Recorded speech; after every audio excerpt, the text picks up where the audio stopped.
welcome to Undisputed. We are live from LA. I'm Jenny Tapp here with Skip Bayless and Shannon Sharp. Good morning, guys. How we doing? Good morning, good morning, good morning. I just have one request today.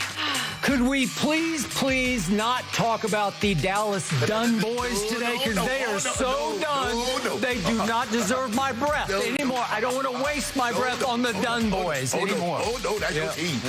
They've been your team too long. Yeah, too long. Oh, what a beautiful feeling to be atop the NFC East. Yeah. But maybe we should talk about the NFC South or the NFC in general that's now owned by this guy named Brady. Thank you. Yeah, Shannon, please listen up. Actually, all of you Tom Brady haters out there, listen to this. Tom Brady had another week of impressive play as the Buccaneers had no problem against the Raiders in a 45-20 win. Brady threw for 369 yards, 4 touchdowns, and had a 5th touchdown on the ground. Brady now has the all-time record for most career passing touchdowns, passing Drew Brees by 1 with the performance. The Patriots, meanwhile, could have used Brady's play at quarterback in their 33-6 loss at home. Cam Newton threw for only 98 yards and was benched after his 3rd interception of the day. It was the worst home loss in Bill Belichick's coaching tenure, guys. So, Shannon, how much will the Patriots regret losing Tom Brady? It all depends on what do you mean by Patriots. Do you mean Patriots fans or Coach Belichick? Because I can assure you Coach Belichick has no regret whatsoever. That's just the way he's wired, Skip. He understands that when you make moves like this, there's a chance that that move comes back to bite you. He had to know, even though he thought he could go on and move forward without Tom, he had to know there would be growing pains. He had no idea that Cam Newton was going to be available when he made his decision. He based his decision on, I guess, maybe use analytics, but I don't think Coach Belichick is much analytics. It's his gut feel. And Coach Belichick has been in the NFL for 40 years, and he says, I would rather move on a year too early as opposed to a year too late. And so he just felt that the best time to make this move was now. Yesterday, Tom Brady threw the ball better than I had seen him throw the ball in a year and a half, maybe even 2 years. He was in complete command. And the thing that I loved about what he did yesterday, every time the Raiders made a mistake, he made them pay the ultimate price. And that's what the really good ones do. Skip, when Aaron Rodgers makes you jump offside, he's just not trying to throw a little quick out. He's trying to get the ball over your head and get a touchdown. Well, you got a 5'9" guy guarding a 6'6" guy? Okay. Wait, how did Aaron Rodgers get in this discussion? No, I'm saying that Tom made the Raiders pay the ultimate price. He catch the guy Lawson, I think it's Lawson, looking in the backfield. He's playing the sticks. Well, they just tried to get in field goal range. Tom Brady said, no, I'm not. Oh, you squatting? I'm going to throw the ball over your head. That's the rule of thumb. Little Scotty Miller. I guess they keep They better stop underestimating these white guys. These white guys that play receiver can actually run. Who can run 4.3. So that was the thing, Skip. I think the Patriots fans, well, all of a sudden they're not Patriots fans anymore, Skip. They're Tom Brady fans. Because when I said it was all about Brady, they're like, no, I've been a Patriot fan since '68. I've been a Patriot fan, Steve Grogan and Matt Cavanaugh, yada, yada, yada. Now all of a sudden, I see all those fans that I used to see with Patriots jersey on, they got 12 Buccaneer jerseys on. So I do believe the fans, of course, it's not going to be the same for them because every year when he was with the Patriots, they were a Super Bowl favorite.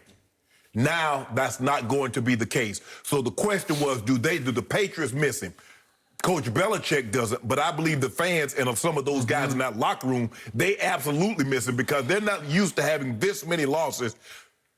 Forget it this soon in a season. They've got more losses right now, Skip, than they probably had in any season win in the last 4 or 5 years because this is not what they're used to. That is correct. Just me, but I believe that in even Coach Belichick's heart of hearts, he is seriously regretting pushing Tom Brady out the back door in New England because I think he now sees the handwriting on the wall for the rest of this season for the New England Patriots. I see 2 games they should win against the woeful Jets. Other than those 2 games, I'm not sure they'll win another one. Surely just because he's Bill Belichick, he can win one other game, but they're now 2-4. And if they only win, let's say, 3 more games, that gets them to 5. That's going to be a humiliating season for Coach Belichick. Yes. Yesterday, of course, as we just heard, was the worst home loss in the Belichick era. And after a sensational start for Cam Newton, I don't know exactly what's happened. We're going to talk to Michael Vick about this in a few minutes. Cam has lost his way.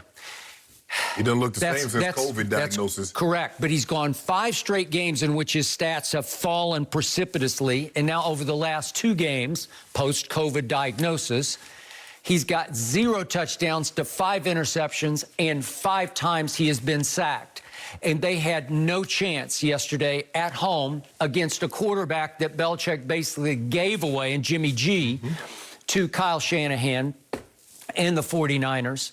For a 2nd-round pick. And I'm not saying Jimmy G is the answer or would have been the answer in New England, but that was injury upon insult, actually, because they had to watch, the Patriot fans had to watch Jimmy G shred them. It was actually the run game that shredded them because they got run off the field by 2 backup running backs. Back up to the backup. Back up to the backup. They had the backup for a while, then Jeff Wilson got hurt, and then we got the backup to the backup, and he was running wild on what's left of now the Patriots and Bill Belichick's defense.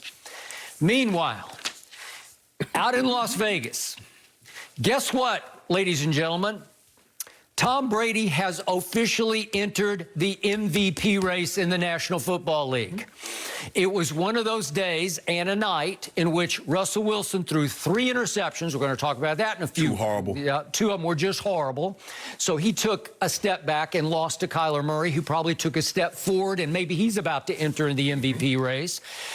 Your man, my homeboy, went to Denver yesterday and played just average football, had a QBR of 53, and they went 0 for 8 on 3rd down, did the Kansas City Chiefs with all those weapons.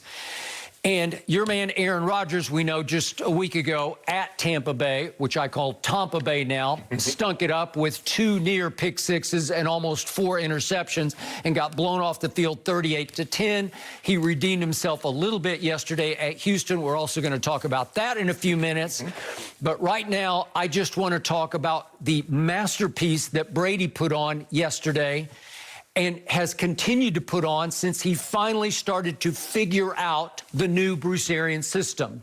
Obviously, with no preseason games and mostly virtual preseason, it took him 2 or 3 games to start to get the hang of a whole new terminology and system. And both of his Pro Bowl receivers, obviously Mike Evans, Chris Godwin, have been hurt on and off through the first 3 to 4 games. Mike Evans still looks a little bit hurt. He's gimpy on a bad ankle, but certainly in the debacle that they had at Chicago, as Bruce Arians said yesterday, I had him out there on 1 leg, and I didn't not have Chris Godwin, which is why we decided to plunge and take a risk on Antonio Brown, another topic we're going to discuss in just a few minutes. But so now, COVID policy, huh? Yes, there you go. Tom Brady, over his last 5 games, is now 15 touchdowns to 1 interception. Is that good? That's pretty great. And yesterday, all he did was throw 4 touchdown passes, again, to 4 different receivers. And he also had a quarterback sneak touchdown. So that's the first time in his career he's thrown 4 touchdown passes